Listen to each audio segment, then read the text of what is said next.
Last year, the Dark Energy Spectroscopic Instrument, DESI, made headlines around the world. Its enormous map of the universe hinted that dark energy, the mysterious entity causing the expansion of the universe to accelerate, might not actually be constant. More recently, another giant cosmology experiment released its final results, the Dark Energy Survey, DESI. Its results are intriguing, but did DESI confirm DESI? To answer that, we have to address a much more interesting question. Why are completely different scientific studies so much more powerful in combination than any single study on its own? The answer brings us to the heart of what science really is: eliminating hypothetical universes. Did DES confirm DESI? It seems like a reasonable question.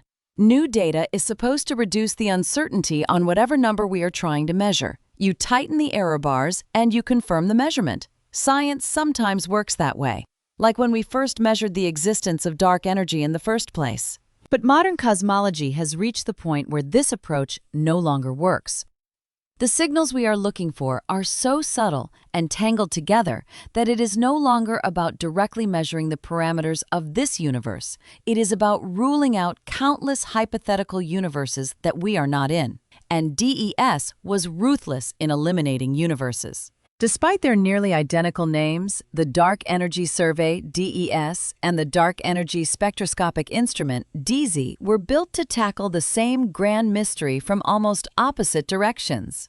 DESI's mission is beautifully focused. It measures the distances to tens of millions of galaxies, constructing the most detailed, three-dimensional map of the universe ever made. Hidden within this vast cosmic atlas is a faint fossil pattern left behind by sound waves that rippled through the hot plasma of the infant universe nearly 14 billion years ago. These are the Baryon Acoustic Oscillations, BAO. BAOs give us a cosmic ruler that grows with the expanding universe, allowing DESI to trace the history of that expansion with extraordinary precision. DES took a much broader approach. This international collaboration of roughly 400 scientists took control of the Blanco 4-meter telescope at the Cerro Tololo Inter-American Observatory in the Chilean Andes. After building a dedicated 570-megapixel camera, they scanned an enormous region of the southern sky for 6 years, building an extraordinarily deep portrait and movie of 300 million galaxies. This became the foundation for several completely different ways of probing the cosmos. Weak gravitational lensing DES measures tiny distortions in distant galaxy shapes caused by the subtle Oort curve warping of intervening space by massive objects. Through this, DES maps the invisible distribution of dark matter and tracks how cosmic structure has grown over time. Galaxy clustering. It measures how galaxies have clustered together over cosmic time due to their mutual gravity, giving a completely different perspective on structure growth. Galaxy lensing.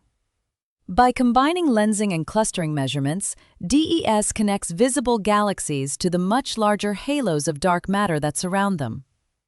Type 1a supernovae.